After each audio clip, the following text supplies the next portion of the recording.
Hello, ladies, gents, and NBs. This is George, And this is Kevin.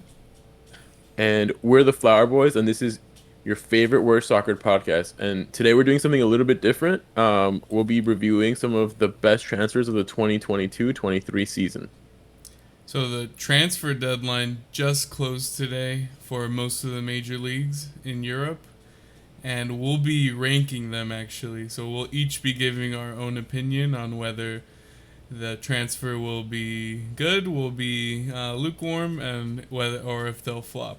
Yeah, and since we're children, we're just going to be doing the uh, green light, yellow light, red light system that you did when you were in kindergarten. So that's that's how creative we are, and that's what we're going to be starting off with. Want to go for the first signing that we're looking at today?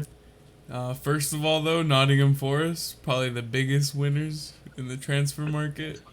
They got Messi, Ronaldo, and Neymar, bro. PSG couldn't even get it done. Shit's 19 ridiculous. signings, Dude, unreal. 19 signings is ridiculous. Like, why would you just change your entire team? Why even go up with that team to the Prem? Like, there's no point, right? Like, you're just playing with a completely different team. Yeah, that must suck because like there's a core team right that like got you there, and then they're like, yeah, we don't trust you guys in this league. Yeah, imagine how demoralizing that is. Man, fuck. And it's also gonna be hard for the new players there, right? Because like they don't know each other. It's completely blank slate for that team. So hopefully they get relegated, and it'll be funny to see them. Yeah, no, that's the criticism where you have like a bunch of players who might not gel together. It's gonna take time for them. Although they've put up decent results from it's only been 5 weeks, but they have a 1-0 against West Ham. They got scrapped a couple more points, so it's gonna be tough, of course. But anyway, first team we're gonna talk about, Manchester United. Three big signings that we want to discuss here. First one being Anthony, came from Ajax. Fee was $100 million basically. Close to $100 million. Yeah, yeah, because I think it was like 95 pounds or something, 95 million pounds or something like Mm-hmm. that. He is sort of an unknown for me. He has been killing it in the Eredivisie, like the Dutch league, but I've heard he doesn't have a really good end product. I feel like he gets you almost there, right? And then he just can't make you bust at the end. So like he's not the best I think signing, especially for that price. I think the one good thing that he has going for him is that his coach, Eric Ten Hag, has completely vouched for him. So that's definitely gonna make him feel more at ease, especially having that giant price tag hanging and looming over his back. Yeah, that's probably the one I guess saving grace. I mean, it's always a mixed bag when you have players coming from overseas. Like for example, Timo Werner. Everyone rated him highly, flopped. Mr. Hat Trick, baby, dude, he already had a hat trick. You're playing like a third division Bundesliga team. I believe it was. I think it was fourth division. But yeah. Uh, and then, but he actually, so Anthony actually destroyed Dortmund in the last year's Champions League, but it wasn't that impressive because we had like an injury crisis going on. So I mean, we lost 5-1. Like, come on. But Yeah, look, what I'm seeing from him, he has a lot of potential. Right now, I've seen him in Brazil. He's getting like alternated with Rafinha as a right wing for the national team. So he hasn't even been able to secure that place in the national team. But I guess then again, that's a little harsh. Rafinha is a great player. He's currently in Barcelona, so it's good competition. But I think Rafinha got sold to Barcelona for 50 million euros, right? 55 maybe. And Anthony's basically twice as much, and he's I think even more unproven than Rafinha. So fiscally, I don't think it's the most responsible move from United. But since United isn't in the Champions League, I feel like they're struggling to sign players, and especially their form in the past like decade now has been complete booty cheeks. So it's just hard to get players to like actually want to go to United. So giving those giant lump sums to the clubs and those giant salaries to these players is the only way they have to bring these players on. and that's something I wanted to touch upon actually. Like maybe we could discuss it more after we discuss the next two. But like, what is United's goal this season? You know, just in the short term, because they've spent a lot of money. Like, do you think? I don't think title challenge is realistic, to be No challenge honest. is out of the question right But now. like top four, I think is mandatory for Ten Hag I, right now. I think top four is aspirational. Um, it's his first season on. It's a lot of changes in the team, especially with the style of play. And I think they want to get top four for sure, but realistically, they're going to be a Europa League team.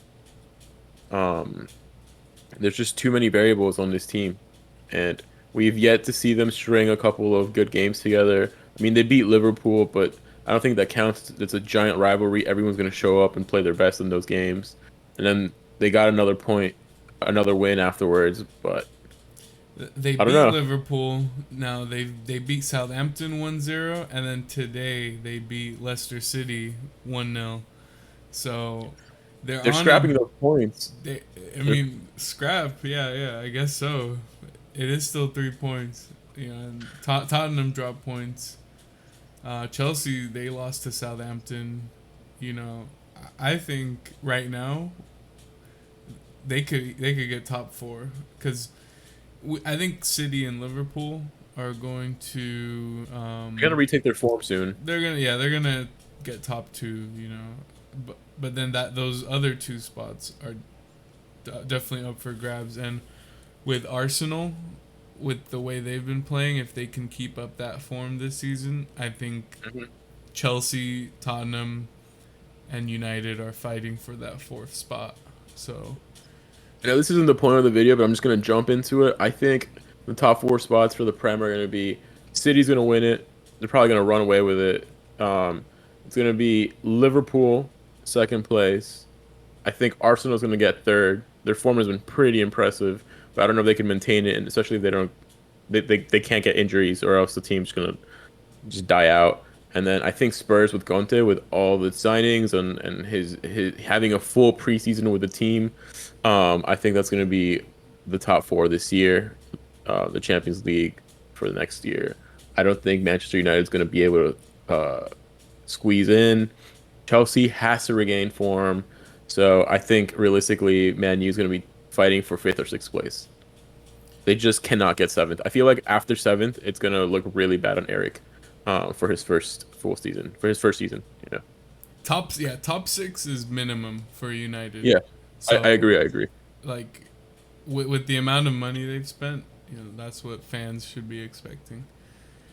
I agree. And it's a harsh reality right now, right? Because like, what since like all of '90s and early 2000s, Man United was basically reigning and destroying England and the Prem. So seeing them have this rude awakening for the past like 10 years after Fergie left has been pretty tough.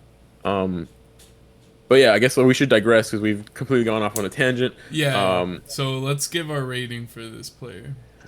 all right, man. I'm gonna give him a lukewarm, a yellow light. I don't think he's proven yet. I think he has a lot of potential, but there's still a lot to be desired from this signing. The price tag is crazy, but hopefully for Man United fans and for Premier League fans, he's able to pull some games together and show off his talent. What are your thoughts? I'm also gonna go with yellow, and you know that's just because I think he'll fit in nicely. They're trying to play of like you know a lot of counter-attacking football this season, and this guy's got the pace. You know he can one-on-one, he can beat your man like easily. So I think he's just gonna be really useful all season. So, but we still need to see. You know, I guess we still need to see how he'll adapt to the Premier League. So, not proven yet. Give it a yellow.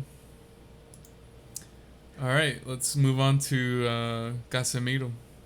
Casemiro, this fucking murderer. I don't know how he plays soccer. Like he is the worst. He never got a direct red card when he was in Madrid. I think that's a joke of La Liga. The referees are basically sucking off all of the Madrid players and board.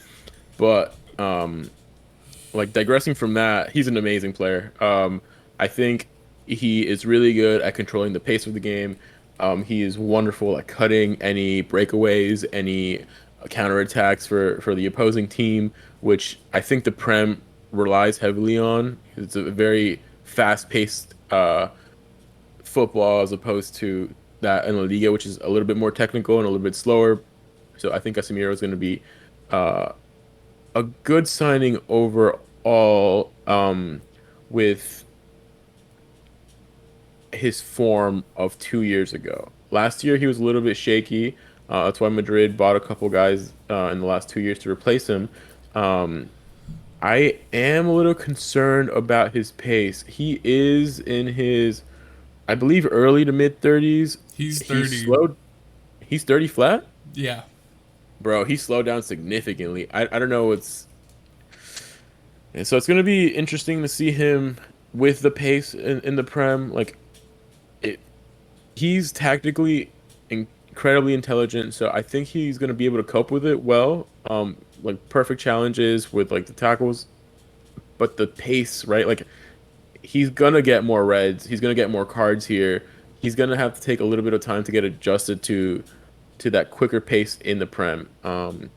Also, he's way too expensive. What he was like 77 million euros for a 30-year-old player who's basically signing his last big contract.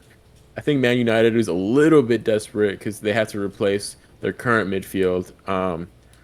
I don't know. I think it's not the best signing. They could have done someone like Frankie De Jong if he wanted to go. Like if they would have offered more money to Barcelona, I think that would have been a better option.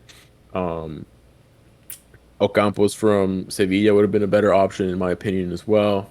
Um, but yeah, what are your thoughts on Casemiro overall as a signing for Man U? I think one of the main reasons you don't like him is that he's not a long term signing, and I don't think he's meant to be. Exactly. He's a very much short term. Like we need to fix a massive hole in our midfield. That being Scott McTominay. He's just, I mean, just not good enough. I think he's too sloppy on the ball. Gives away possession. Not precise with his passes. Whereas Casemiro fixes all those issues, and so I actually really like this signing just for the short term. Obviously, I don't think he's in the rebuilding plans for like 3 4 years in the future. So Yeah, I guess you got me there. When I heard Ten Hag was going to Man U, I thought he was gonna be more looking as a like a holistic long-term project. Then having players like Casemiro is like really counterintuitive to that, right? Like he's an old guy, he's a veteran, and like you said, I really don't think he's gonna give Man U more than one, maybe 2 years at top level, Casemiro, and he's already in a pretty steep decline. Um, so they have to find a replacement for him next summer already, which is a little worrisome, bro. You don't agree with that? I totally disagree with you actually. Like totally. Like That's wild. I think he would be a good mentor for a younger guy, right? Which was the plan in Madrid, right? They bought Chumeni and who's the guy with like the long hair? Man, Camavinga. oh, Yeah, they had bought these two guys to like learn from Modric, Casemiro, and Tony, and Tchouaméni especially to learn from Casemiro, right? So I thought that would have been a great partnership for both of them, right? Because Casemiro like will teach this kid how to like really hone his tactical fouls, his like thinking of the game. Boston midfield. Yeah. Exactly, exactly. But now Casemiro has to do it all by himself, and I think Manchester United has to buy him a younger counterpart so that he could be his heir apparent, right? Like he needs someone to pass on that wisdom to, because McTominay is not gonna. I can't even say that guy's name, dude. He's trash. Like he's not gonna be the guy, dude. um, I don't know. Maybe You some think he's gonna? academy products are in the pipeline. I'm not familiar enough with United to say, but could be. True, true, true. But how long do you give Casemiro and Man U at like his top level? Bellingham, that's who they're gonna go for. Bellingham is not gonna be a defensive mid, dude. He's gonna have more box to box, but he'll Yeah, so he'll play that role though. He will. I think that'd be a waste of his talent. Um, No, no, like he'll play both roles. I think he's good enough to do that. To like actually, I would change the midfield for him. He's that good. He really is. he seems more like a Liverpool player. I don't think he'd be interested in Man U. But That's fair. I guess That is fair. that's getting ahead of us of ourselves right now. How many years do you genuinely think Casemiro could give Man U? Like at a high level, Yeah, I let's think go two tops, three. man. I think three, Three. I and don't know. then We'll and then see. after that it peters out. I don't know, man. I think you're giving him too much confidence that he's gonna get used to getting all those cards because he fouls a lot.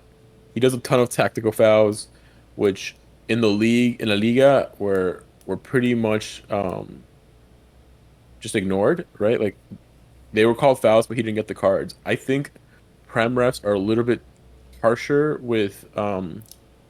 More card with like happy. You mean? more card happy. Yeah, exactly, exactly. Um, I Maybe don't some know. of I don't know. them, because Yeah, no, Spurs that Spurs Chelsea game, Spurs didn't get any yellow cards. yeah, no, I take it back, dude. I feel like the Prem, like you're either allowed to like chop your opponent and nothing happens, it's just like play on, or the rest go really card happy. And I think La Liga doesn't give a lot of cards, but they call a lot of fouls. Um, so Hmm. yeah, I don't know. I just don't think he's gonna be able to properly hold this form for 3 years. I think two max. Um, but All right, we'll which I agree think to is disagree. that's fair. That's fair. Yeah, so in my opinion, it's hard for me. I was thinking about giving him a red light, because of the price, his age, but he's a great midfielder, tactically very aware. So I was gonna give like a yellow card. I would love to give him an orange light. I think that'd be the most fair in my opinion. But I guess I'm gonna have to go with a yellow because I think he is gonna be a short term like stopgap that Man U need this season. So a yellow for this season. And my verdict here is a green light. I think this is like what United need in that midfield. I think they're gonna be much more stable, in possession, in transition. I mean, this guy can hit bangers too, like outside. Yeah, that's just something a little extra, but I think he's gonna do really well. So green light That's for on you, me. man. Green light All right, for me. we'll see at the end of the season how many red Yeah. cards he gets. Maybe he'll catch up with Ramos now that he's not playing in fucking Madrid. Hey, sometimes you need to get red cards to win. Suarez did it, so. That's true, bro. That's true. All right, let's move on to our short king of the year, bro. Lisandro Martinez, bro. Like he is 5'6". nah, he's taller than me, man, which is Oh, depressing, bro. five I foot should seven. legally be a midget, bro. But no, Leach is I think a good signing. Definitely has the backing of the coach again. Dude, I feel like Ten Hag just looked at all the players he's ever coached and he was like, these guys were the best ones. So let me try to get them. Like he tried getting fucking Frankie as well. Like anyone that Dang. he had a good time coaching, So it which must I it get. must feel kind of shitty then if like you didn't get picked. You're like, oh fuck, he didn't like me. Yeah, I mean, I think you're right, dude. Like, um, but yeah, no, I think Lisandro is a good signing. He's getting roasted for his height, but like I gotta support my short kings here. Like I think he's very aggressive, which is really good for the Prem. tactically pretty aware of his surroundings. I think his height has caused him to compensate a lot and has become very tactically aware. So he knows where everyone is almost at all time. Um, he from the games I've seen him so far, especially the Liverpool game, he was basically perfect in that game. All the challenges were perfectly on time. Um, Super devoted to keeping the back safe. I think he is really he kind of reminds me a little bit of Mascherano, right? Like a short king that's very aggressive, tactically savvy. He's able to transition from defending to attacking pretty well as well, right? Like he could take the ball out from the back, which is something that his he's partnered up with Varane now, right? Because Maguire's dead. Yeah, Like those two guys have been starting. Yeah. yeah, Hmm. because Varane has always lacked his ability to come out with the ball playing has always been a deficit in his game. And I think Martinez is the opposite. He's wonderful at coming out from behind. So I think they're going to be a pretty good partnership. And I rate him pretty highly. Yeah, definitely. Yeah. What I have to say about people criticizing his height naturally, center backs are usually 6 foot, 6 foot one higher, net for obvious reasons.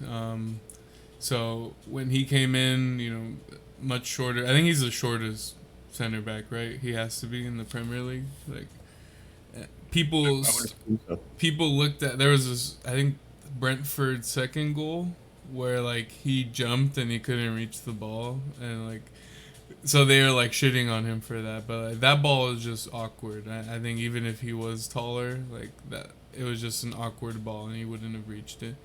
But yeah, I honestly haven't watched too much of Man U. I haven't watched like Lisandro Martinez specifically in their games, so I can't say right now whether my verdict is not gonna be that good. I'll be honest.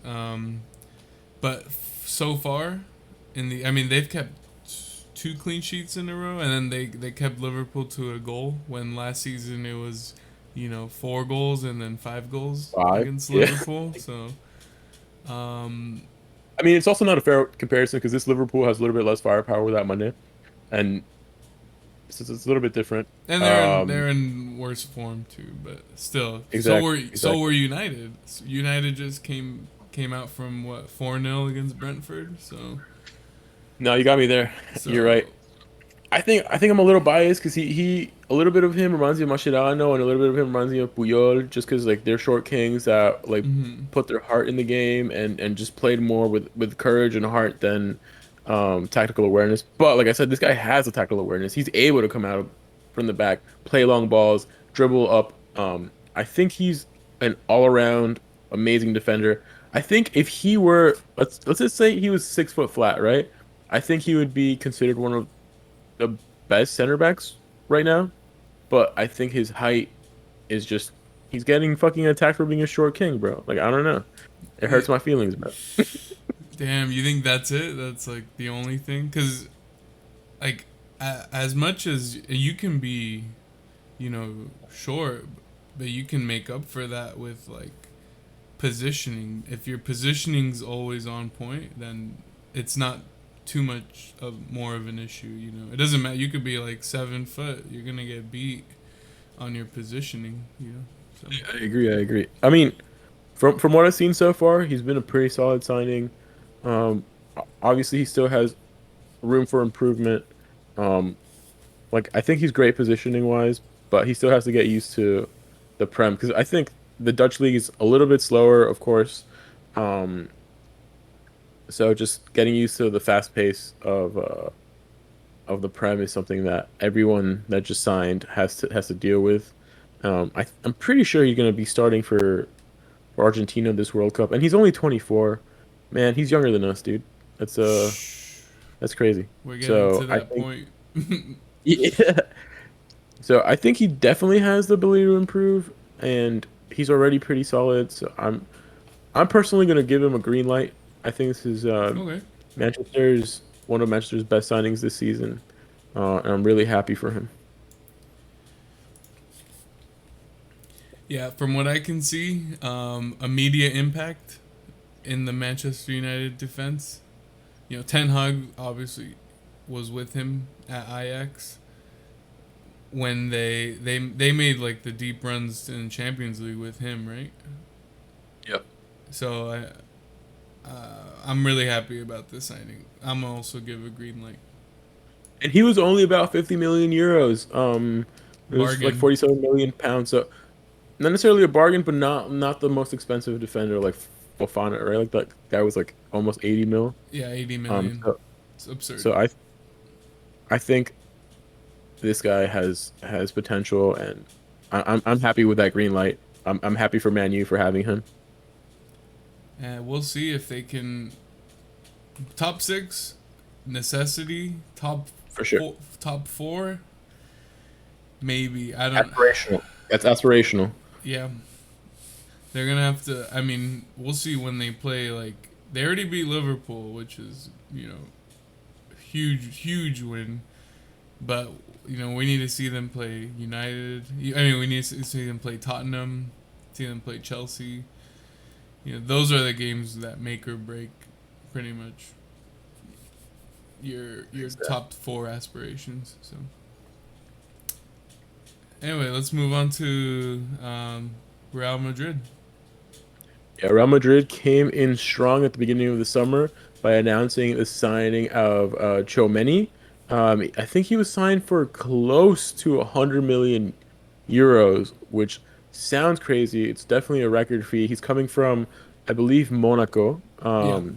But he was bossing it in um, Ligue 1. Like he was destroying like for not being in PSG, I think he was one of the best players in the league. He had been killing it in Bordeaux before that, but he's really made a name for himself in Monaco, and he has been getting called up for the national team with like France. Obviously, he's already had 12 national appearances and has already scored. So like he's an interesting player. I touched upon it a little bit with Casemiro. Where he's supposed to be the heir apparent to Casemiro in Real Madrid.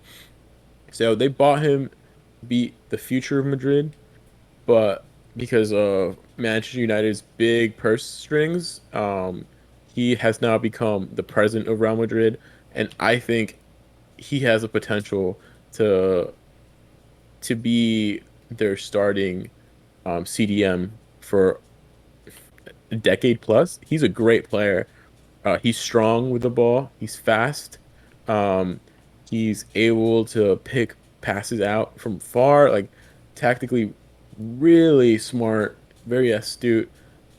I'm as a Barca fan, I'm pretty disappointed that he went to Madrid. Um, Florentino did great business getting him I there. mean, So they just won the Champions League and La Liga, so like, you know, that's true, but I think everyone in the football world knows that Madrid won those tournaments showing a lot to be desired, right?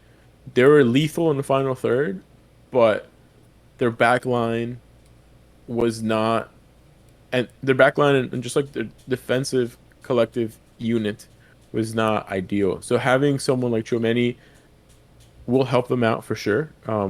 It'll help them be defensively strong and transition from defense to attack in a more smooth fashion. Plus, having Tony Kroos next to him and Modric is going to help him out. Definitely be more aware of the game, get acquainted to La Liga, and it's nice to have someone so young on the team because like these guys, what like Modric is close to like 37, I think. yeah, Uh, 36, Kroos, 37. Mm-hmm. yeah, Kroos is like 33 to 35. So they're losing their speed. So having someone this young, so hungry to win titles, so hungry to prove himself, and he's trying to fight for a spot in that French national team, which, I mean, let's be real, France is one of the most stacked teams in all of football right now, and he's getting called up. So I think he's an amazing addition to Real Madrid. It pains me to say I think Florentino outdid himself with his signing. A little bit pricey, but he's definitely paying for a future signing. Um, he's future and present now that Casemiro left. Do you think with with him signing with Madrid, let's say he starts out with insane form, or like he's great. Does he start in the national team for the World Cup? And we're like 2.5 months away. We are 2.5 months away. Who's their current CDM? Isn't it? Wouldn't it be Kante? I think he's gonna start over Kante, man. Yeah, Kante keeps getting injured. he is injured. I Um, think he's injured right now. So yeah, he keeps getting injured. They could try dropping Pogba to a lower position, but he failed at that in Man U, so I don't think they would want to do that. I think he has a pretty good chance of starting the World Cup, or at least being thrown in as like one of the potential replacements for Kante this World Cup, and I think he's gonna kill it. Like he's strong, fast, and like quite a good visionary with the ball. So I wouldn't put it past Deschamps to actually play him. Actually, I take it back. Deschamps is kind of a bitch. So, I don't know. I think he likes playing with older players, but I think it would be a mistake not playing him. I think he's really good. If Kante is not fit, which it looks like might be the case because he's had horrible luck with injuries these past like 2 seasons, right? More or yeah, less. yeah, So and then I think also this season, I mean, if Chelsea don't pick up their form, he's not gonna be in good form, and you know what does that say about Deschamps about that will affect Deschamps' decision making, right? So For sure, for sure. But I feel like it'll be hard to drop Kante. Like even if Chelsea is in bad form, it's always hard to drop one of your key players, you know? I agree. Yeah. All right. What are you gonna give him? What's your rating? Or do you have Um anything more to say? Sorry. no, I don't have anything else to say. I think based on his youth, like how old is this kid? He's 22. Um Strong, agile, refreshing Madrid's midfield. The price was a little bit much. Because he's only been playing in top division, like Division 1 soccer, basically for the last like 3 years. Um, I would give him a green light. Like he has, I think all the qualities to become a pretty solid Madrid player for the long term. All right. I'm not gonna give a rating because I don't really know him that well. So, That's totally fair. All right, let's go um, back to the Prem. back to England. We're gonna talk about Liverpool. Mr. Headbutt himself, bro. These Uruguayans in the Prem are struggling to keep their discipline, bro. You got Mr. Munchie with Suarez. Now you got Mr. Headbutt. And then also in the last game yesterday, Liverpool Newcastle when they scored Fuck you. the 98th minute winner. Yeah, he said "fuck you." Like, He's go- oh, Dude, he's gonna get in trouble for that. yeah. The bench is cleared for that shit. Oh my god. That's But yeah, crazy, man. he's been out for like 3 weeks now, I think, because his red card was violent conduct. So Yeah, they. so I think it's been three games that he's missed. Mm. Um, yeah, that fuck you is gonna get him at least a fine, dude. That was so uncalled for. I appreciate it though. I like it. I like it. The Yeah, whole storyline this season is gonna be. I'm jumping the gun a bit, but it's gonna be Darwin Nunez and versus Erling Haaland. That's gonna be the main storyline for this season. And yeah, and we touched a little bit about this before the pod. I think it's unfair to compare him to Haaland. I think the only player right now you could compare to Erling is Kylian Mbappe from PSG. I think they're the ones that are pretty equal in level. And it's a little bit unfortunate for Darwin because you have a decent price tag on your back, and then you're getting compared to who I think is the best striker in the world just because you got signed for like I don't want to offend Liverpool fans, but the second best team in England right now, right? Yeah, Um, I would agree with that. so yeah, getting compared to the best team with the best striker, you got signed for the second best team. You're the allegedly best striker on the team. It's the comparisons are clear. They're always going to happen, but it's a little bit unfair because he's clearly coming from a different level of playing in Benfica, even though he was like top scorer. But I think Haaland is just a more complete product than him right now, and hopefully Darwin's able to navigate that pressure well. Yeah, so I was gonna say you're right in that it is unfair because City technically, like, you know, according to, the betting odds, are the better team. They're favored to win the league. Um, but this is but who is the team that are most favored to take that from City? It's Liverpool. So you got to understand that when you're signing for Liverpool, that pressure comes in where it's like, yeah, you're gonna help us win the league or the Champions League. That those are the aspirations at the moment. So I Of think, course, but yeah, sorry, and he also he has to win the fans over because Liverpool just lost Mane, who has been a key player for club for the past couple seasons. He's one of the main reasons why they've won the Prem, the Champions League. He is a sweetheart to the fans. Like he is an idol that has left, and Darwin is not a one-on-one replacement. I think that's more Diaz, right? Of course, but just based on the fact that this happened in the same transfer market, I think Darwin has that even more added pressure to him. yeah, and that's like, Mane. That's like 25, 30 goal contributions per season on average. So like it's a big hole to fill. It adds more pressure. Definitely a huge hole to fill. I mean, Darwin got like 30-ish, 30 plus goals in he got 30 plus goals in Portugal. It's Liga clear Nos, or what is it? I forgot, man. Who like really watches that, you know? Um, but yeah, like it's obviously not going to be a one-on-one comparison. Like no one's expecting him to get that many goals. It's his first season. Um, I It's think Holland's first season. I agree, but again, we're saying it's not fair to compare them. I think Darwin will have a great season in the Prem if he gets double digits in goals. I think if he breaks 10 goals this season for his first season, that's pretty killer. Yeah, and plus assists too. I think Yeah, assists yeah, are yeah, yeah. key, Plus of assists for sure, course. for sure. But are you expecting more of him? Like do you have a set number that you think he has to hit for him to have a successful season?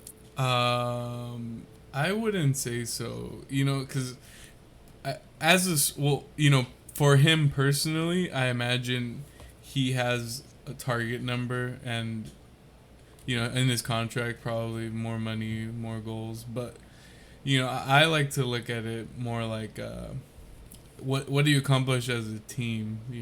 So that's what I'm more, I guess, concerned about. Whether he will play well with Salah and Luis Diaz. He might get. Not that I'm saying that he's gonna get like knocked down to the bench right now, but like Firmino is in great form too. 2 goals against Bournemouth and then a goal against Newcastle, and I mean, so And we're he's waiting gonna for have Jota. he's gonna probably push Darwin to play a lot better. So that And we're waiting Firmino's for gonna add pressure Jota to to come him. back, right? That too, and then Jota too. He will play centrally as well. So I mean, they have three.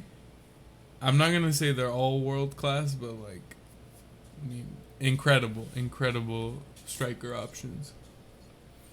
What's right below world class? Would you say continent class? I don't know. Like they're killing it in the continent of Europe. I don't know. It's some cheesy shit, bro. They're pretty good. World class. Like, I mean, I say world class. It's like not lightly. Like Ronaldo and Messi were world class. Did you say were? Pessi. Heartbreaking. That's Man, he's cringe. killing That's it this cringe. season, dude. He's killing it this season. Um, but yeah, I think Darwin, based on his price and potential, I'm gonna have to give him a green light, dude. I think he's a great signing. I love his attitude too. Like he's definitely have to tone it down to not get a red card like every other game. But I like how much he cares about the game. He can really see it.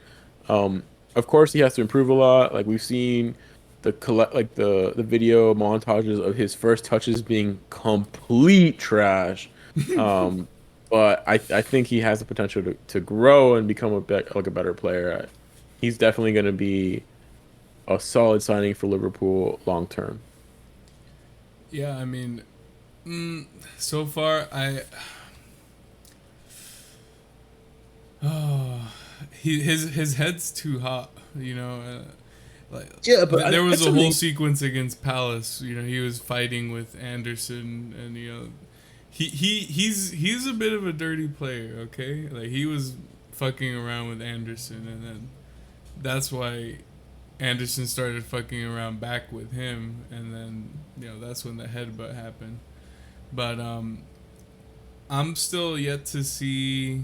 I guess I just can't not compare him to Holland. You know, and that's the thing. Like Liverpool, I think lost in that trade or in that deal. Like think about it. If you're Liverpool, and you have a choice between Holland and Nunez, who are you gonna take? I Everyone in the mean, world would take right, Holland, man. right, right, right.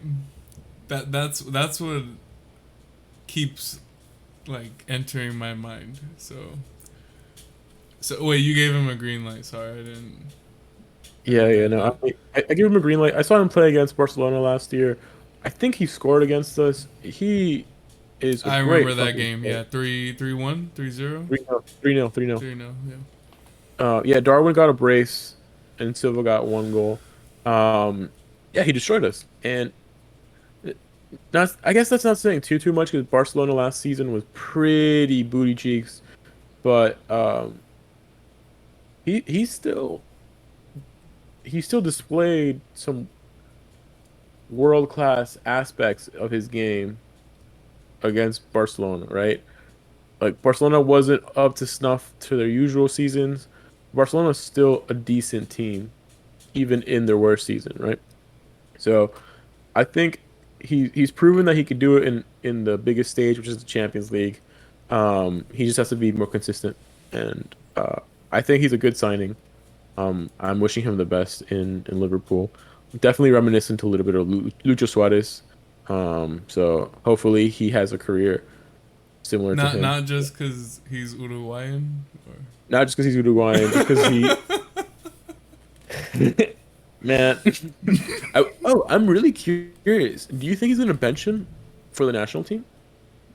Because Yeah, I I would say think so. yes. I think so. I I think think. Lucho's gonna be a super sub for Uruguay with Cavani, right? Wait, And where did he even end up? I think he's a Nacional in Uruguay. He went back to his childhood club. Oh yeah, he's washed. No, I mean he's past it. He's past it. Yeah, Nunez is the future. I mean, Suarez and Cavani they'll still like, you know, high quality.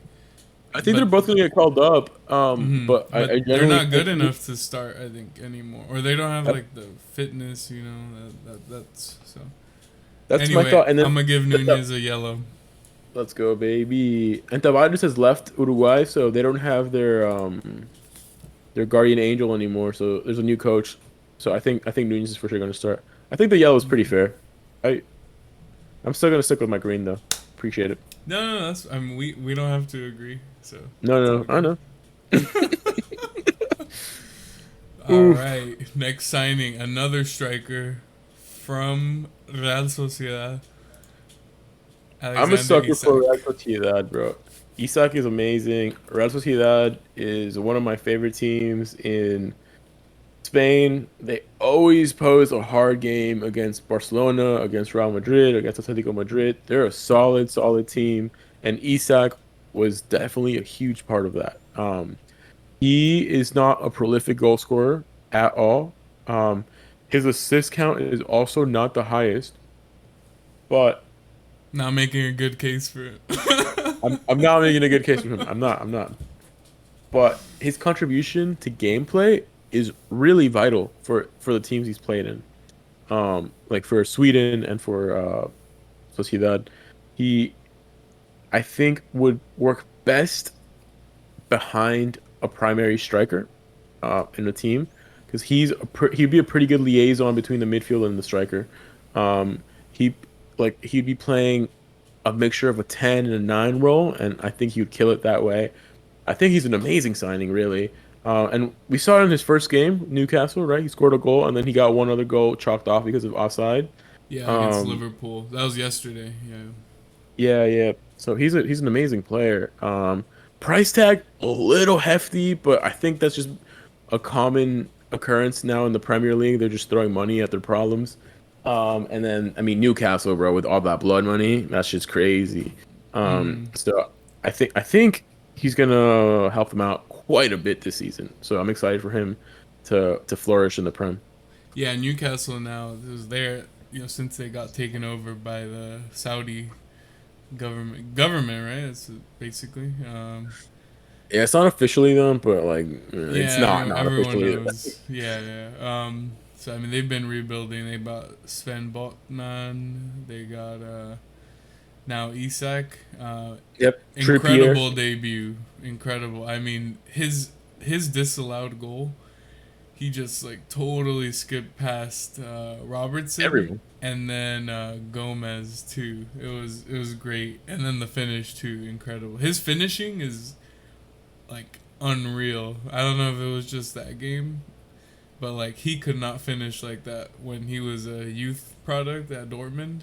He I never trusted him to finish, and then yeah, I saw him yesterday. He like transformed. He like transformed into a butterfly. So it's great to see. Yeah.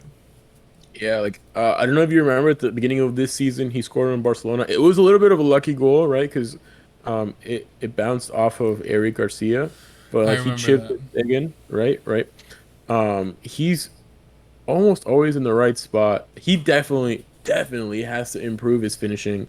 Um, I mean, the way he finishes, he always tries to score beautiful goals, and that's cool. But I think he just has to be more prolific. It doesn't matter how shitty your goals are; the ball just has to be in the back of the net. So that's something he has to work on. I'm looking for his stats right now. I can't seem to find them, but I just remembered that I think last year he only scored 6 goals. In the full season. He wasn't injured or anything. Wow. So it's not ideal as a goal scorer. And that's what he got signed to do. So like in Sociedad, he played 132 games and scored 44 goals and 8 assists. Um, Point not five. You know, it's not. it's not It's the not the best, worst. Not the but it's not the best. worst. Definitely Um, want to improve from that. Definitely has to improve. That price tag makes him have to improve. And he's going to be the key player for one of the key players of this team. So definitely something to work on. I think he'll be able to do it. He's a very exciting prospect. So Yeah, do you have any? you were saying you want to see him in that link up role with another striker up front with him, Exactly, and the exactly. good thing is we talked about this before.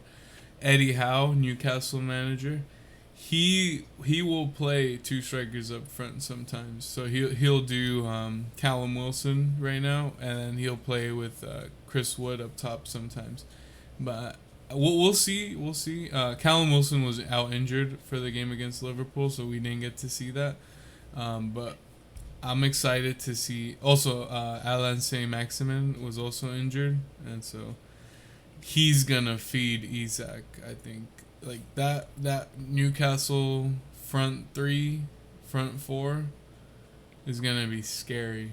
Saint Maximin, Callum Wilson, Isak, and Almiron. That's gonna be terrifying. Yeah. It's gonna be exciting, man. And I don't know. When I think about Miron, I think about someone crying all the time. But he's a good player, and I'm really excited to see him link up with Isak. So I just pulled up the stats. So last season, Isak played 32 of the 38 La Liga games, scored 6 goals, and gave 2 assists. So pretty crappy. And then in the Europa League, he scored 3 goals in 6 games, and in Copa del Rey, he scored 1 goal in 3 games and gave 1 assist. So overall, last season, he had 41 games, 10 goals, 3 assists. Not ideal. Definitely not ideal. But also not the worst, like you've said. Mhm. Definitely room for improvement. He's only, I believe, 22. Am I? Yeah, he's 22 years old, born in 99. I think Eddie Howe will be able to get the best of him, and I'm excited to see what he does. Um, Based on the price tag, I think, and the Newcastle is said to be a long haul project. I don't know how much I believe it. Having blood money in the sport's always kind of weird to me. I'm not really sure if they're going to be able to actually keep a long-term project. So I'm going to have to give Isak a yellow light. He's a good player, still has a lot to be desired. Um, and I'm excited to see him grow, but it's going to depend on himself for the growth and also on the board side, right? Like I don't know how a country is managing this team, how much they really want to invest for the players around him for the long term. So it's going to be an interesting uh, battle to see his growth compared to what the board is willing to put up and develop this team and player. So I think yellow is pretty good on my end. Um, yeah, stats wise, it's not the best, obviously. I but in my opinion, I've kept tabs on him since he was young, like 16, 17. He was a Dortmund youth product, and he just could not finish. But then at Real Sociedad, you really got to see him improve more, improve his finishing. I think, I think his trajectory right now for his skill level is just positive. It's only positive, and I think he's gonna keep improving. And he's a player that has so much potential, and I really do think it's gonna work out well for Newcastle. So that's why I'm giving a green light for this one. I really like this transfer. Exciting, exciting. Now, keeping on with the Premier League, we have I don't even know how to describe him, dude. The way he runs is the most pathetic thing I've ever seen in my life. Um, Mr. Sterling himself, dude. He is a solid player, but I don't know. Does he have it in him to be more of a main focus in Chelsea than he was in Man City? I don't know, right? In So Man City, before, oh, sorry, go for go it, go for it. continue. Oh, No, because like in Man City, he was able to rotate a lot. Like Pep knew how to get the best of him, and he didn't perform in his on his top level last season, right? So he asked for this change. Tuchel is struggling with Chelsea this season. I mean, Sterling has already scored 3 goals, I think, which is a pretty solid start. Unless you compare him to fucking Holland, who's just a machine. But I think two he's hat doing tricks well. already. 2 hat tricks, bro. Um, I don't know. I'm not quite sure about this signing, dude. I'm gonna need you to elaborate a little bit more on this guy because I haven't really followed his career too much after he left Liverpool. So yeah. Context is important here. So like, Chelsea just lost Lukaku, and they just lost Timo Werner. So that was pretty. Two That's goal their machines, right? no. Well, that was their both their striker options. So when I What is that? saw Like a tally of 2 goals between two of them? Like, what the fuck is that, dude?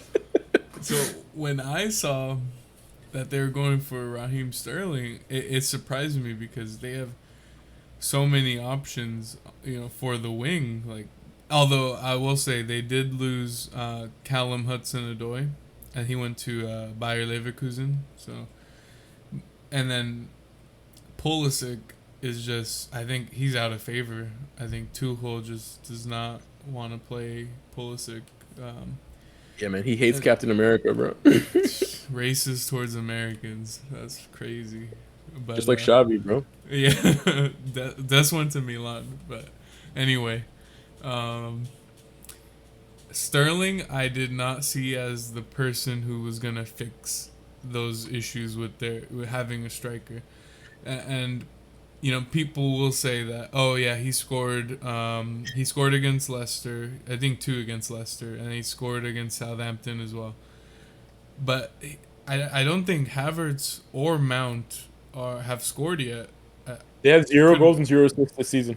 Okay, yeah, they haven't done anything. So for me, it's not just about your goal contributions, it's also about enabling your teammates, and he's not been doing that.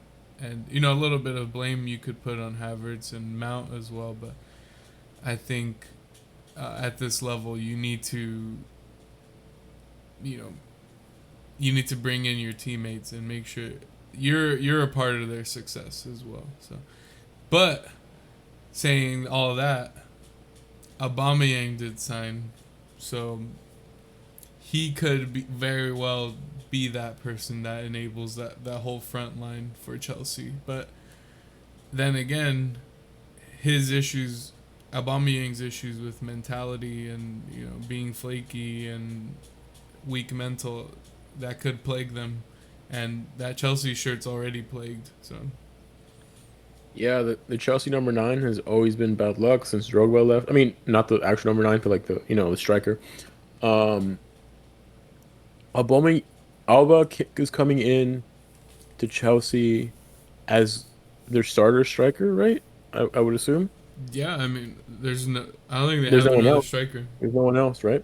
And my boy just got his house broken into yesterday, and he got hit by the butt of a gun. So they broke his jaw, and Shit. he's gonna be out for the first month. So Sterling has to just I don't know. He's not gonna be able to use off having a designated 9 for at least one more month. Um, I don't know if he's the solution for Chelsea. I don't know if Pulisic couldn't be doing what he is doing right now. Um, ZH has also not been performing that well. Chelsea just going through a slump. I think that Chelsea should have targeted someone else instead of Sterling. Um, like a proper number 9. I think Alba is a quick fix. As a Barca fan, I am super grateful for the 6 months he gave us. He scored in the Clásico. He's been, I think he played 24 games, scored 13 goals. Like he killed it, in my opinion. And I just, he's 33, right? He's not going to be a long-term fix. And I think Chelsea should have prioritized someone other than Sterling. I don't think he's the best signing for them this season. I mean, I guess hindsight's 2020, but like Tammy Abraham, they had him. Yeah, Tammy he is was killing it with Mo, bro. he's quality. Jesus Christ, dude. He can't stop scoring. Now he has Paulo Dybala with him, and it's a sick partnership in Roma. It's exciting to see. Roma's currently first place in Italy. Wow, You know how crazy that is, bro? you think Mourinho might do it? It's gonna be tough. It's gonna be tough. It's only like the fucking like fourth game of the season, maybe. I forget Yeah, yeah. what. But it would be exciting. He has, I don't know what he said to the fans, but he's been able to rally the fans to like this euphoria that I haven't seen in soccer in a very long time. Like everyone believes everything he says. It's kind of like a Trump-esque character in soccer. Like he just A talks so much shit. populist. Exactly. He talks so much shit and he's loved. He's an asshole and the players seem to buy into everything he's saying. He's brought in Dybala from Juventus. Last year he had a solid season with Tommy. So I'm excited for them. But yeah, I'm sorry. It's a huge tangent. I think Sterling's pretty shit. So I They should have signed Tammy Abraham back instead of Sterling, so I'm gonna give him a red light. I mean, just to keep it short, I'm also go with the red light. I didn't like the signing when I first heard it, and I don't think he's what they need. Just to He's not be what they frank, need. yeah, no. All right, I guess we just. Hot take. I have a hot take though. I think Tuchel's getting sacked this season. So Me too, man. He's just yeah. shitting on his team. He said we're easy to beat. We're not good enough. Mentality's not there. Like, as a player, do you want to hear your coach saying you're shit? No, man. Like, that's fucking wild. Who do they It's pick like, up? coach wise, I don't even know who's available right now. I mean, it doesn't matter, right? Chelsea's a Chelsea, so they'd probably be able to scope a coach. Yeah, yeah, So, yeah, I don't know. I generally don't know because I don't know what they want. It's a new board completely, right? yeah. So I don't know what direction they want to take the club in. I don't know if they're trying to use the club more as a financial gain, like the Glazers, or if they're actually trying to put money in and develop this team. Um, so that's going to be interesting. That's completely like a wild card. So hopefully Chelsea gets back to the proper form that they were in like 2 years ago when they won the Champions League. But I have no idea. All right. Uh, Well, we can move on now. for sure. Going to the Bundesliga, Germany. The Sadio top Mane. team. Money. The fucking top team in Germany. 10 Bundesliga titles in a row. Shit's Dude, just boring. hand it to them again. Like there's no need to even play this. Like we know they're gonna win it. Like, See, I thought so, but then they dropped points against Mönchengladbach. So oh no, what? my hopes gone up. Mane is a great signing. It was a little confusing, right? Because Bayern Munich lost Lewandowski, their best striker of all time. I think he was able to surpass Gerd Mueller, if I'm correct, mm, as a top striker.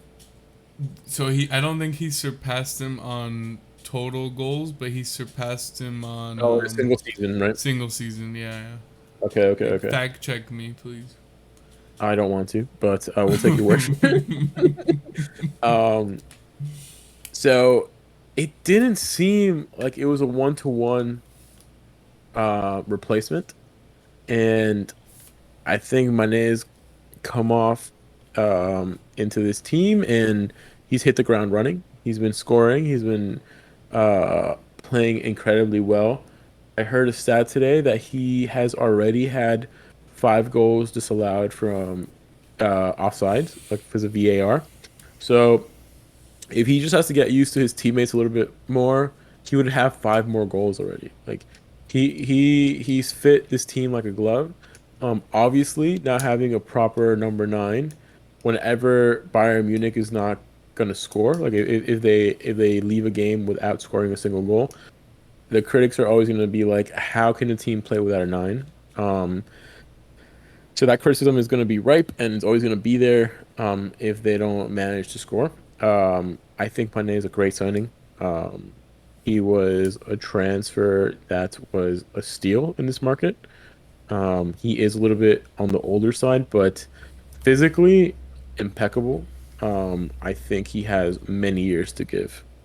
Um, but yeah, you're more into the Bundesliga than I am. Do you have any more insight on that than I?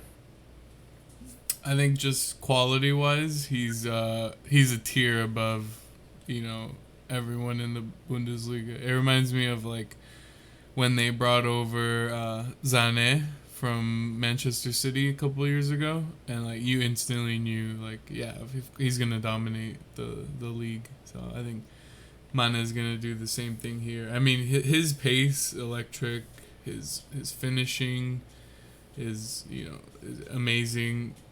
He can hold up the ball really well in the attacking positions, and then lay it off or even run past defenders as well easily. So, I mean, A plus signing That's what I have to say. There's I think it was an no amazing drawbacks. signing, bro. Yeah, yeah. It was 27.5 million pounds, um, with a further 7.5 million on add-ons. So if worst comes to worst, it's 35 million pounds that Bayern spent on this amazing player. Well, he's the best African player in the continent. So I Ooh, I don't know. Right now, last season, what about Chelsea keeper? last season, I guess you were right. I mean, they're on the same team, right? Senegal, they're both killing it. This season, Mendy has a fucking hole in his gloves. Like everything's going in. Like he's doing some like howlers. Like he has been awful this season. But I think this signing was amazing. Like it was, if we're converting everything to euros, it was 40 million euros. Let's convert that to dollars because we're stupid It's about Americans. 40 million. It's about 40 million exactly. Yeah. Oh, that's right, because the euro is the same as a dollar right now. Fuck Europe. It's called Um, soccer.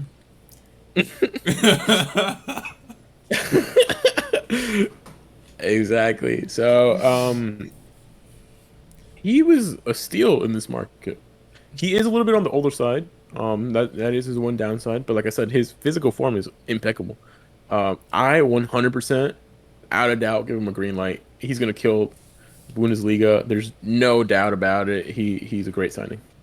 Green light for me too. I'll just put it on there. I mean, I think if if Bayern have a couple of like young striker options, I think, but like if they want to go in the winter and like actually buy like a proper striker, they have a they already have an insanely good chance of winning the Champions League, but if they buy a striker, that just goes even higher, and they're probably favorites. I mean, Man City will always be favorites, but probably second favorites. Exactly. All right, we're gonna move back to La Liga with my one of my favorite signings of the season because it's for my team, Jules Koundé. He has shown so much personality, so much dedication to Sevilla in the past couple seasons. He has shown that you don't have to be a tall defender. Again, just like Lisandro Martinez. I think my boy, he's 5'10", so he's taller than Martinez, but he's not known for being one of the taller defenders. Positioning amazing. Uh, he's very multifaceted in the way a coach can use him. He plays center back most of the time, but he does really well as a right back. Um, Definitely prefers playing the center back position, but I think Xavi is going to use him as a right back when push comes to shove. And I think overall a great signing. He's only 50 million euros. Chelsea was offering, I believe, 80 for him. So Barcelona getting to snag him for only 50, I think is a deal well done. I've been hoping for him to sign for Barcelona for the past couple of seasons.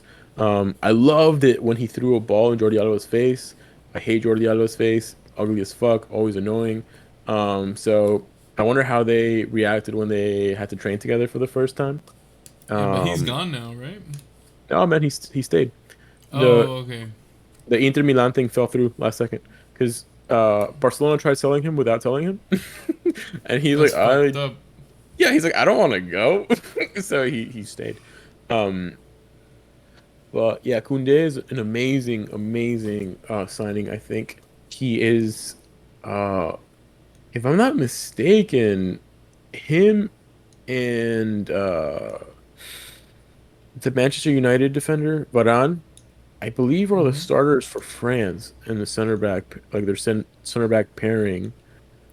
Or I don't know, maybe Kimpembe might be ahead of Koundé there. PSG, yeah. Yeah, I Maybe think that I don't know. It's always like when you're playing like the Nations League and then you're playing like some friendlies, like it always like it varies, right? Because they're yeah. not like important games. They're all kind of like friendly. Um, I think Koundé has all the right traits and qualities to be um, set to be the starter in the World Cup this season. Um, for Barcelona, they're trying to completely rejuvenate their back line. Gerard Piqué, Jordi Alba are getting benched now, right? Jordi Alba is getting replaced by a 19-year-old kid named Balde. Piqué is getting replaced by Eric Garcia, Wait, where's Alonso Araujo, playing? and Koundé. So that's the problem. I don't know what the fuck Alonso is gonna Where's be. where's Alonso Uh, playing? he's gonna play for, I think, Balde, right? But Balde is starting off super hot this season, so he might be Balde's sub for the beginning. Jordi Alba, I think he's just gonna get forgotten by Xavi. That's my Yeah, thought. he's left Um, bench now. exactly, exactly. And I think Koundé is gonna be amazing because Barcelona's right now they're playing they're playing a 3-4-3, but the left back, um, who's like a left winger now, is dropping back when Xavi wants to change that formation to a 4-3-3 again. Um, so when he's done that before, he's played Koundé as a right back, um, or he's moved him to a center back and put in Sergio Roberto. So Koundé is Mm-hmm. gonna be starting for this team. He has so much personality, and I'm really excited to see him thrive in this Barcelona team. And I think having Xavi as your coach can only improve the way he's going to be able to move the ball from the defense to the midfield. I think um, his passing game is going to drastically improve. He's going to be able to do long balls and run up. He's known for running up with the ball already. I think he scored on us last season in Copa del Rey like that. He like got the ball and just ran all the way up and scored a banger on us. So he's an exciting prospect, very young, and I give him a green light for sure. That price, especially stealing him from Chelsea like that, um, super exciting signing. All right. I mean, I really don't have much to say. I don't really keep up with this player, so I He's can't give a throwing. rating in that case. Mm. That's true. That's fair. Let's move on back to the Prem because Wait, everything you didn't happened. give a rating though. Oh shit. Oh man, he's a green light for surezies, There bro. you go. There you go. That's my I'll baby. take your word for it. He is exciting. He's exciting. All right, let's go back to the Prem. Is Tottenham Hotspur.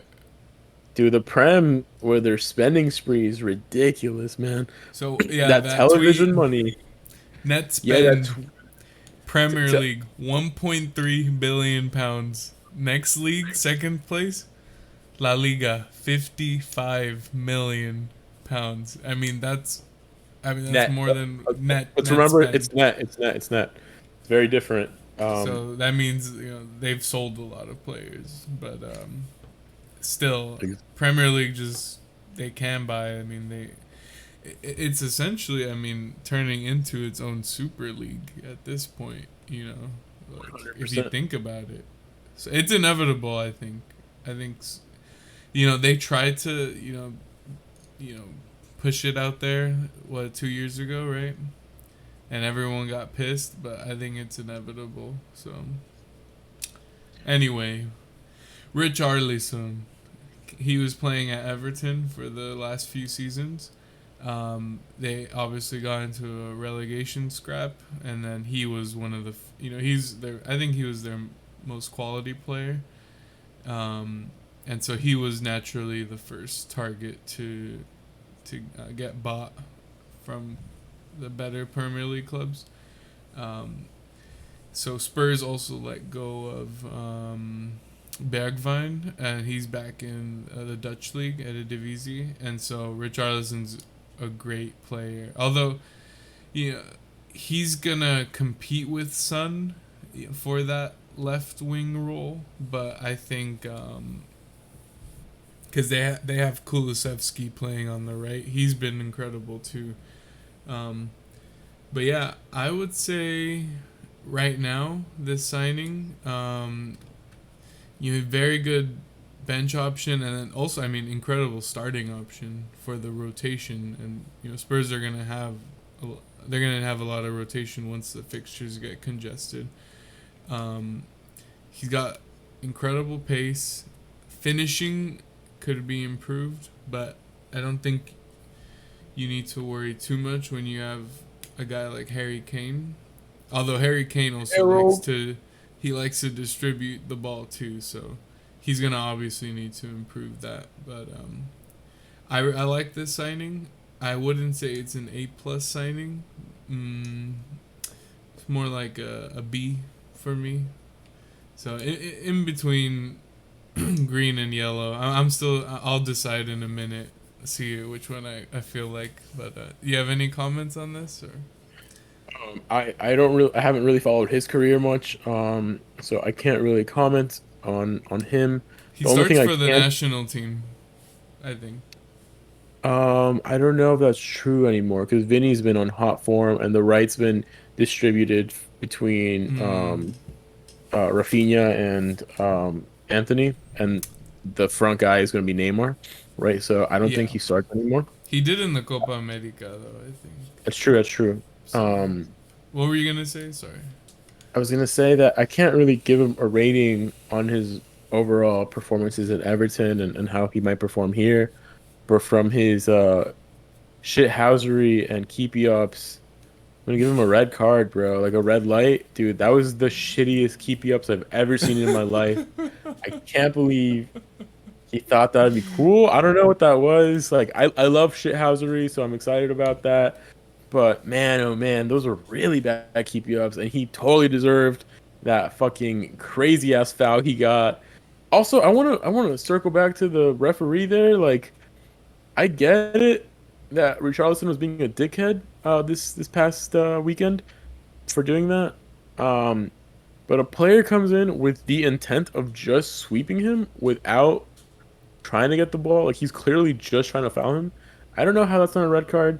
I'm Ah, not it's not mad a that it's red not, card. I'm not mad that it's not a red card because he's being a dickhead. So It's I'm, a I'm kind yellow. of It's a excited. yellow. I'll give it a Bro, yellow. he tried fucking destroying his career like for because he was being a dickhead. Like No, he he didn't was go in studs up though. dude. He went in hard though. He wasn't even trying to get the ball. But I digress. Red card for keepy ups, but no rating for me. I don't know him enough. Oh, this is a tough one because he's really like outside of the top six, top seven. Like he's one of the best players in England. So I just think weakening your opponents and improving yours is just a really good strategy. In a more meta um, 5D chess. perspective. Yeah, yeah. In a more meta perspective, I'm gonna go It with sounds green light. I'm gonna go sounds like with you wanted to green go for light. green, so There we go. let's go, baby. He'll do really well this season for Spurs, and I think he'll help them get top four. So that's their ambition. All right, staying in And London, in North London, we're gonna go with Zinchenko signing for Arsenal from City. one It's of two crazy to from City as well. exactly. It's crazy seeing him smile for the first time because I feel like all the time this past year I've seen him cry and wearing a fucking flag. Um, I mean I get it. His country's getting destroyed. It really fucking sucks, but like this man has been always been crying. So it's really nice to see him smiling and Mm. getting a second chance in Arsenal. Um, I know you've been watching the Prem way more than I have, but from the highlights I've been watching and from the commentary I've been hearing, he has been on fire. He's been killing it in the Prem and has really been a vital part of this new Arteta Arsenal side. Yeah, I mean, he's kind of playing to a different role, I would say. So in the Pep system, he had him like just staying near the touchline and kind of just moving up and down that touchline. That was his main role.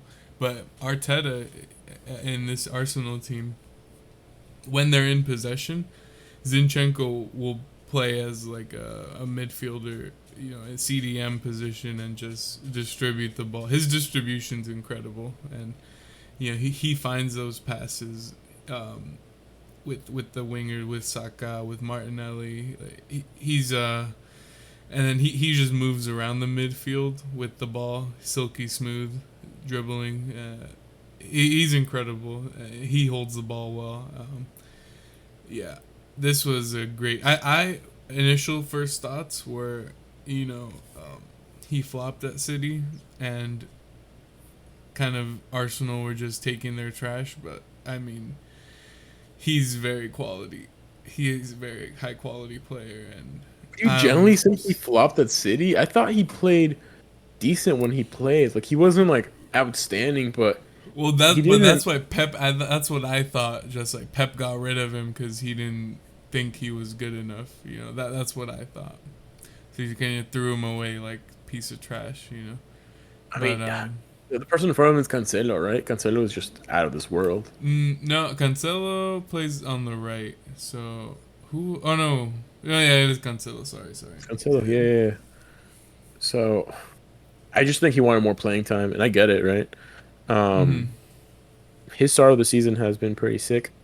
Like I said, I haven't been watching too much of Arsenal, but it's definitely something I wanna get back to. They were my favorite team in the Prem back when I was a youngin, so I'm excited to see them play again with all this new youth. Zinchenko, I can't give him a rating. I don't feel like I've seen him enough. I've seen their other signing a little bit more, so I'm just gonna preface that, and I'll let you give him the rating here.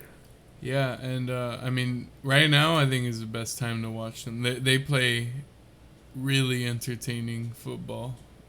Who are they It's playing next? Man U, right? Manu on Sunday, 8:30 Pacific. We. So catch that game if I'm you gonna try. can. I'm gonna try. But I'm giving him a green light. He's really impressed me, and Arsenal right now are favorites for that top four to break into top four. And they're 5 for 5, and so who Only knows? unbeaten At team. some point they could be like, challenging Title City for contenders. the title if they keep it up. That's a big if, though, of course, huge if. A $35 million left back. It's a pretty hefty sum for a defender, but Think I he's mean, worth it. from what you said, he seems worth it, so that's exciting. It's good to see him actually smile. But hopefully he loses a couple games so he can cry again. I think that's his more natural state. Um,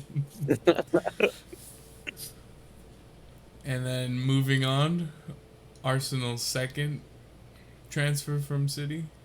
dude, the King of Kings, man, he has been tearing it up with Arsenal. I think he was tired of playing second fiddle in City. He wanted to be the main man in the team, and Arteta gave him that option, and he has not disappointed. He has really been on, I think, his best form since I've ever seen him play. Um, I he would is have to agree with you. Yeah.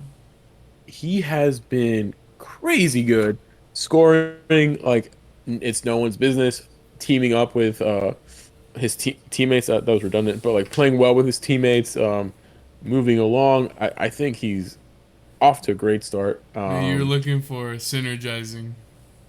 Yes, Yep. yes. It's been a perfect fit. Really exciting to see him play like that. Um, and yeah, man, I haven't seen him this happy since he was in Palmeiras.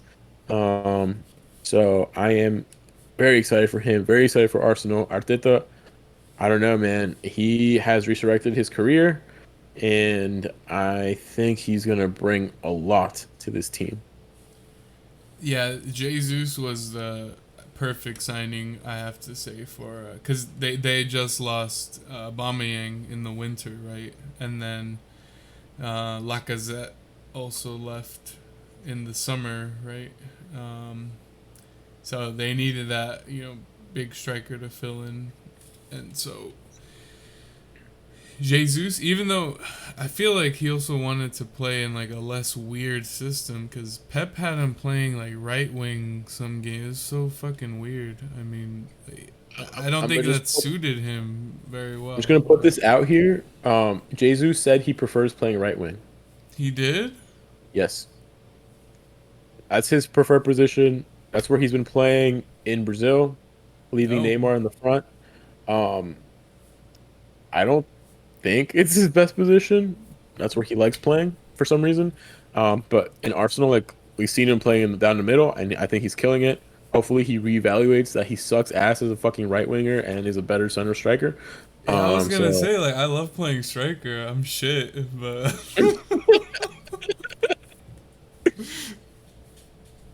yeah, I don't know. I was surprised when I heard that. But yeah, no, he's killing it, dude. I think he's on. Want to say like 4 goals, about like 2 or so assists, somewhere around that range. I have him on my fantasy team, Let's doing go, really well. baby. So yeah, they're all firing on all cylinders right now at Arsenal. Odegaard, Jesus, Saka, Martinelli, Gabriel, Ramsdale.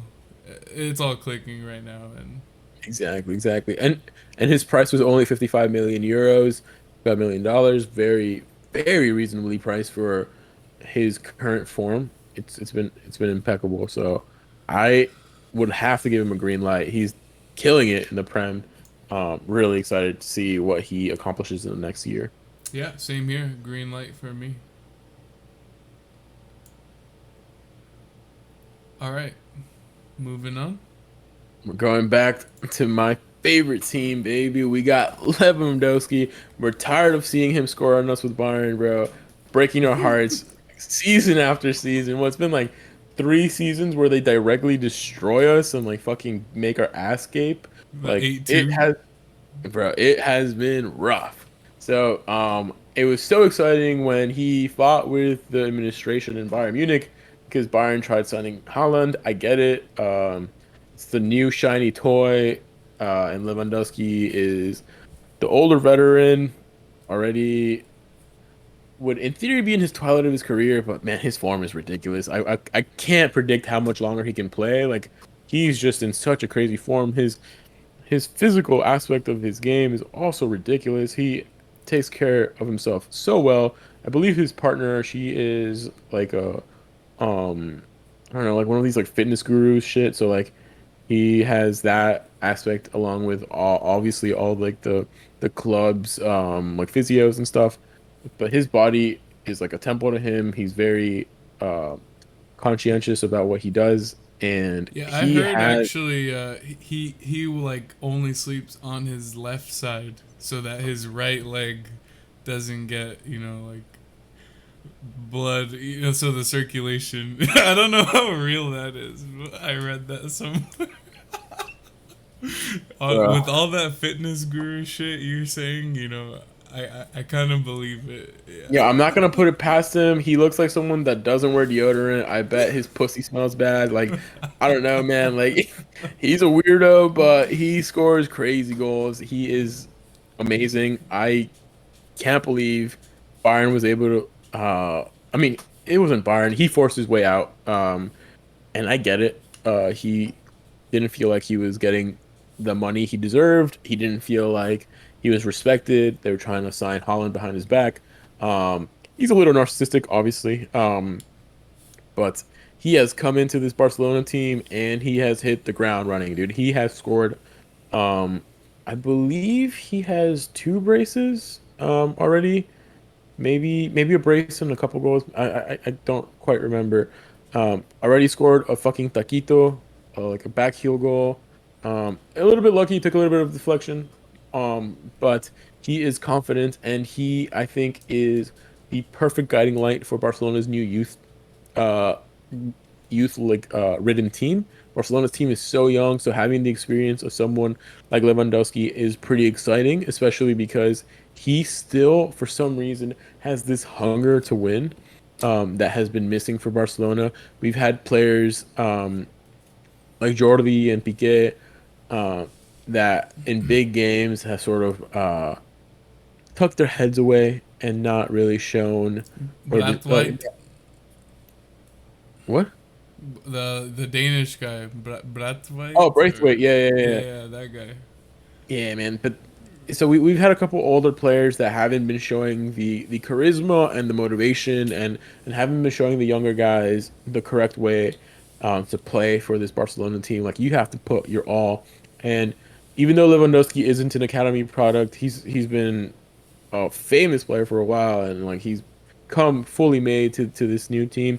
He has shown that regardless of his age and regardless of his trajectory and all the things he's won, he still has this hunger, and it's really helping out the younger kids, especially Pedri. I feel like he has a really good connection with Pedri, um, and it's exciting to see what they can accomplish together.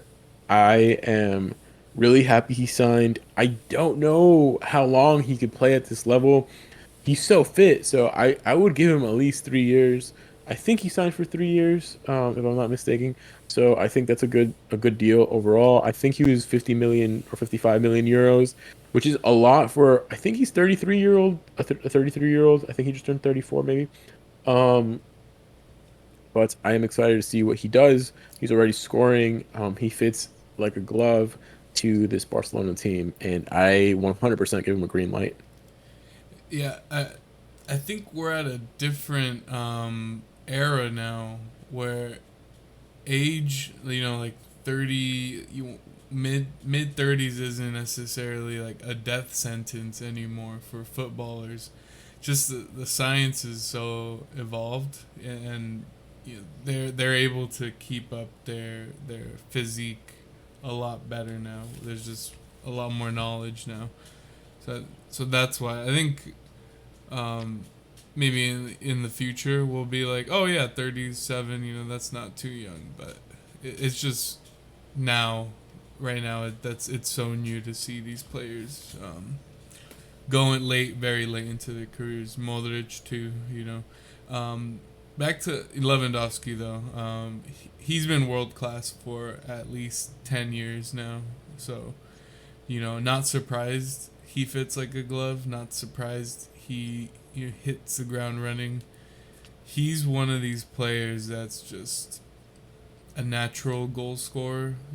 He will find the gap where others won't. He'll find the shot. He'll find the pass. He's lethal, in that sense, and his finishing is world class, and so scoring goals is one of the most important things in soccer, obviously, and like he's exceptional, and yeah, I'm also gonna give him a green light. I should add those. Yeah, and I agree with you. I think the two words you said there, I guess three words, but like lethal and world class, I think that describes him perfectly. So I don't think he's going to have any issues with this Barcelona team. I think he's going to be the guiding light in this new adventure, in this new era with Xavi. So it's exciting to see. Um, and now moving to the what I think is the best signing of all season, best price, best efficiency, the man, the myth, the legend, Erling Haaland, bro. He has been on fire. What it's been 5 games already, two hat tricks. Like he is a monster. It's not that I'm surprised, but I'm still a little bit surprised. I don't know if that makes sense, right? Like you expected him to start off amazingly for this Manchester City team. Obviously, the team is built so everyone has opportunities to score. So like it's not surprising that he's scoring, but it's also surprising that he's gotten 6 goals in 2 games. That is ridiculous. So the start of the season, he already has 9 goals. Um, that's crazy, dude. Like that's it's the best start of any player in Premier League history. 9 goals in what is this, 4 or 5 games? 5 games, yeah. I mean, this type of player, you know, even though even your expectations are this high, right? He He will surpassed he them. surpasses it. It's ridiculous. He's on that next level of like, best player in the world. He will, arguably right now he could be. Still has some things to prove, of course. Dude, I don't think there's much Trophies, argument. trophies to get. This is a results business. It's a results business. So, um, uh, I don't think no, I don't think that's fair. I think you could be on a shitty team and be the best player in the world. You don't have to win. I think you just have to display like individual performance if you're trying to just talking individually. Of course, this is a collective sport, and you would love for him to win titles. And there is 0% chance that he's not going to win a couple titles with City. City is the best team in the world, and he is getting coached by the best coach in the world, and he is destroying it. And I am almost speechless by how great his start has been. Like, what he had a shitty preseason, and the pundits were shitting on him, being like, "Oh, he's not gonna fit in Pep's style." Like, who the fuck were those pundits? They have no vision. This is the best player in the world right now. they're too Anglo-centric. That's why. The, Exactly. Oh my so, god, and dude, these so, fuck dumbasses. um, community, but the Community Shield. Everyone overhyped that one. So, since it was City versus Liverpool, and so Liverpool won 3-1, I believe, and then I think Haaland did not score, and but then Nunez did, and so everyone, it goes back to the rivalry that's going on. Yeah, so that's where it's not. It didn't necessarily start there, but that's the first game we had to compare. So yeah, I mean I've seen Holland play at Dortmund for the last couple seasons, and I mean, I've never been more confident in a striker when he has a one-on-one or a one-on-two. He will just absolutely drill the ball past the keeper. They don't stand a chance. I mean, his physicality is unmatched. Like, he shrugs off huge defenders all the time, and not just that, but he will outrun them by meters of space. Just, Yeah, my I mean, unfair. This player is unfair. That's all He's I have to goaded, say. dude. Yeah. My boy is 22 years old. He was born in the year 2000. Makes me feel old as shit. He's 6'5", dude. He is a behemoth. He is a giant, and he is ridiculously fit. His speed is really unmatched. It reminds me of Prime Bale because like when he picks up the speed, I feel like there are very few defenders that could catch up with him. It's ridiculous. His strides are huge, and he still has pretty good ball control. He's been killing it since back in Red Bull in Salzburg. His jump to Dortmund was perfect, and now he used Dortmund as a stepping stone to City. Like obviously, no offense to Dortmund. Dortmund's an amazing team, but City I'm is like out of this offended. world. Bro, you should be. I mean, Dortmund is. I mean, City's out of this world, right? I think we both agree they're the best team. This is the Or final stage for him, exactly, you know. exactly. And he's only 22, Um, right? Like reaching this zenith of his career this young is ridiculous. So hopefully he can maintain it for at least 15 years. Like this kid, if he keeps his body the way it is, like we were talking about Lewandowski, like it's definitely going to be easier in the future with like all the medical innovations. He has everything in the world to be the best player for the next decade. Fuck Michelangelo in PSG, that Ninja Turtle looking fucker. Like I think Holland is for sure the best player. I'm excited to see what he does. I wonder how long he'll stay at City. I don't know if he's gonna be a franchise player if or he's gonna try to go to a bigger club. I don't know if it's a bigger club. I feel like it'd be a lateral step to go to like a Madrid or a Barcelona, just like bigger as history. far as you're right, I was gonna say prestige and history. Yes, they're bigger, but like City is the best team I think in the world right now. So Exactly, exactly. So I think any move from now would be a lateral step for him. I mean, the world is literally his oyster. Like he has all the options in the world. If he wants to leave City, he can. Like, and oh my God, City, they bought him for what, 65, 70 million euros? The biggest steal in all of world football. I would argue it's the biggest steal in all of football ever. Like I can't think of another player that was so reasonably priced um It's with I like mean inflation it's a and his steal. era. That's a steal. It is a steal, man. It's Wasn't ridiculous. Sterling? No, no, no. Anthony was more expensive. I mean, relatively And speaking, like Anthony was 100 million. He I think scored like I'm gonna go with 6, 7 goals last season.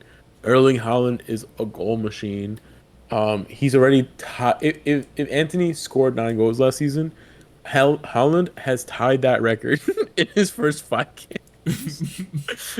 Is a monster. I don't know.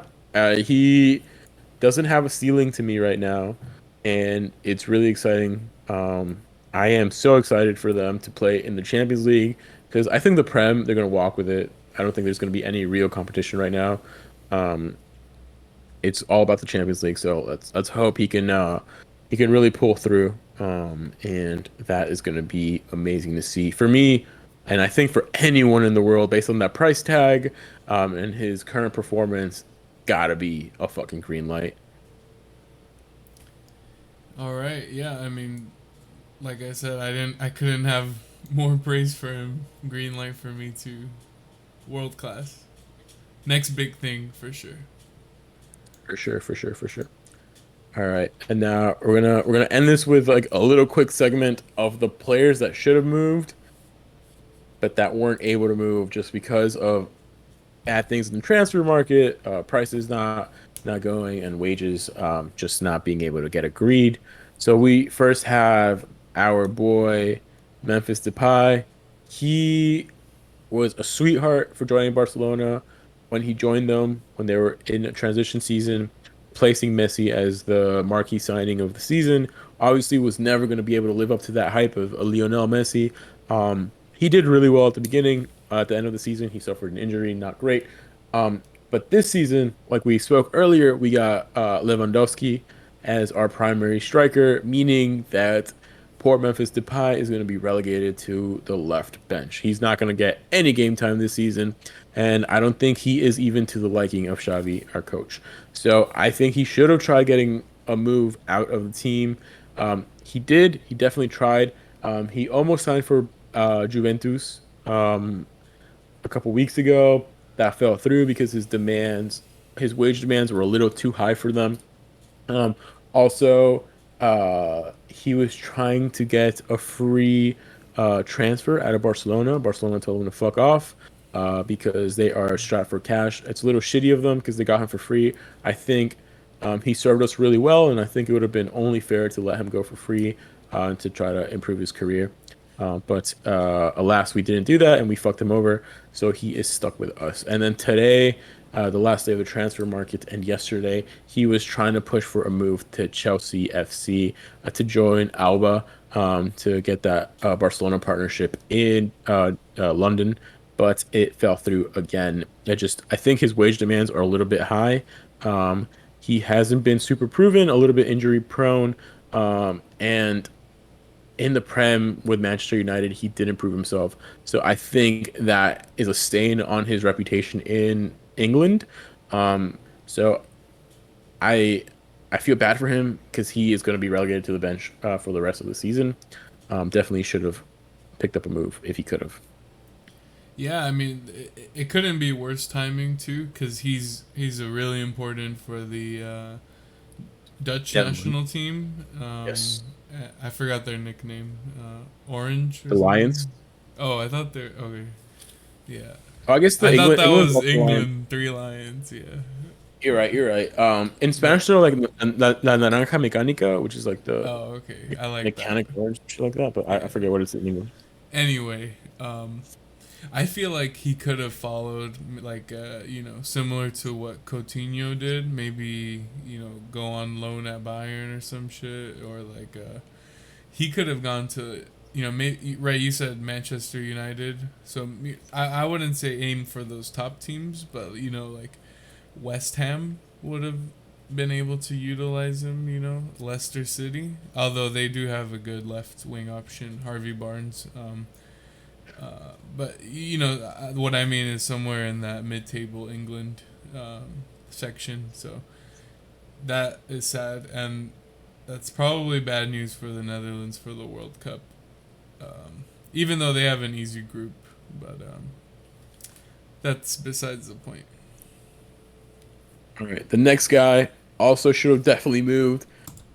It's the Portuguese little magician, Bernardo Silva. You say He had definitely. I don't agree with that, but I okay, I understand because he is on the best team in the world right now, but I say definitely should have moved because he's been requesting that move for 2 seasons in a row. I think he is tired of playing in England. I don't think he's adjusted to the lifestyle in England. So it's more of his external factors because mm, on the pitch, there's no way someone could doubt his commitment. He has been, without a doubt, one of the best players for Pep in the City side. I just think he wanted a new challenge, and unfortunately, his goal was to go to Barcelona, my favorite team, which I think is crazy because of the financial restraints. I think he should have had more of a contingency plan and try to go somewhere else. I think it's hard for him, right? Because he is in the apex of football in Man City, right? And you don't want to do a step down, you want to do a lateral move. And the only teams that are lateral moves, in my opinion, right now are Liverpool, Barcelona, PSG, Real Madrid.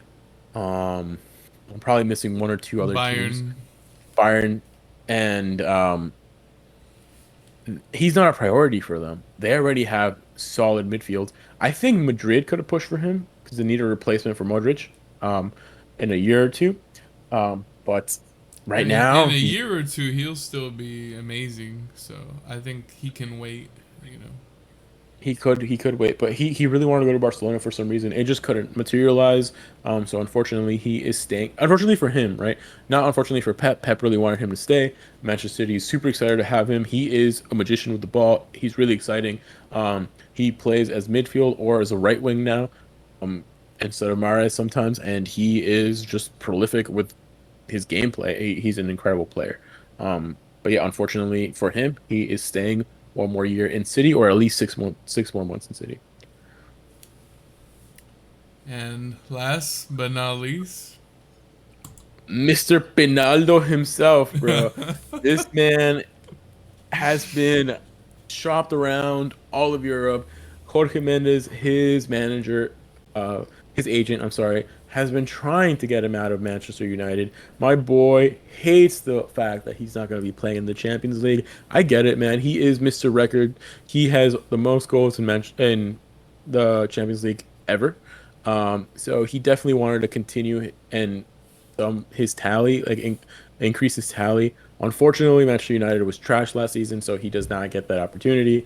His wage demands are way too high, and his personality seems to have been off-putting to a lot of coaches this season. So no one has been really willing to risk their stability for the team stability to have such a prolific goal scorer. We've also seen that Ten Hag has benched him in the first couple games that are important, and when he does come on, he does seem like he has lost a little bit of pace, which is only natural for a 38-year-old striker.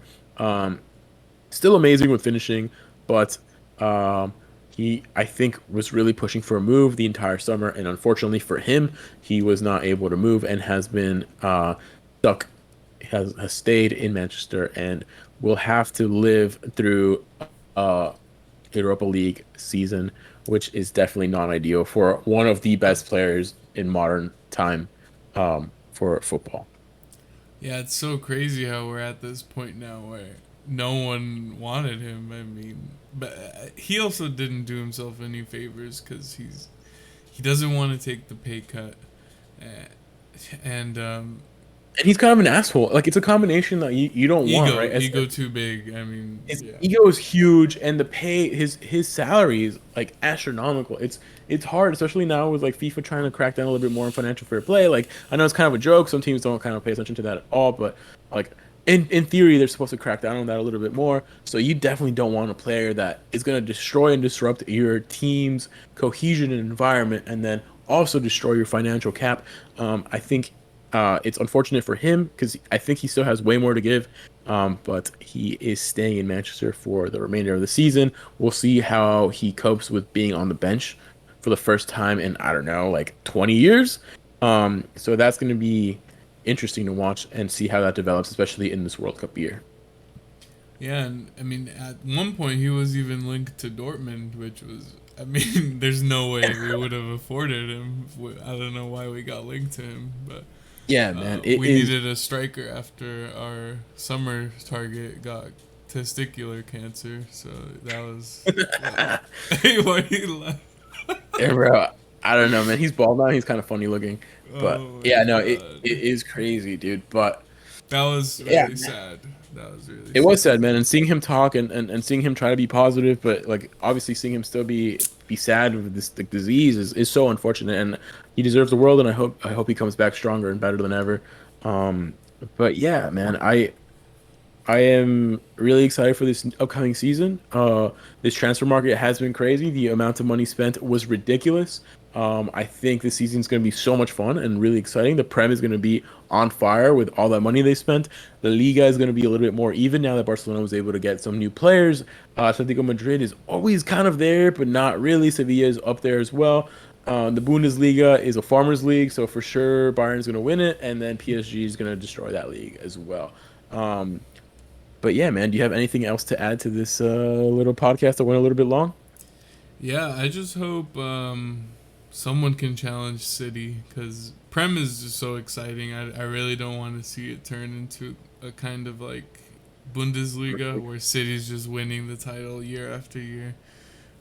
Even though Liverpool being able to win it was actually incredible because City's just so good and you even saw a couple. I think one of the seasons they won by like 1 point or something, or like 2 points, Yeah, and man, that's heartbreaking. That's so heartbreaking. I mean, it is crazy. Champions League has not started yet, and that will also be exciting. Want to see all the new teams, you know, with their new signings, try to destroy everyone else. That'll be fun too. Exactly. But anyhow, guys, thank you so much for staying and watching. We are the Flower Boys, and this was your favorite Word Soccer podcast, and we are happy and excited for this new season. Thank you all for joining us.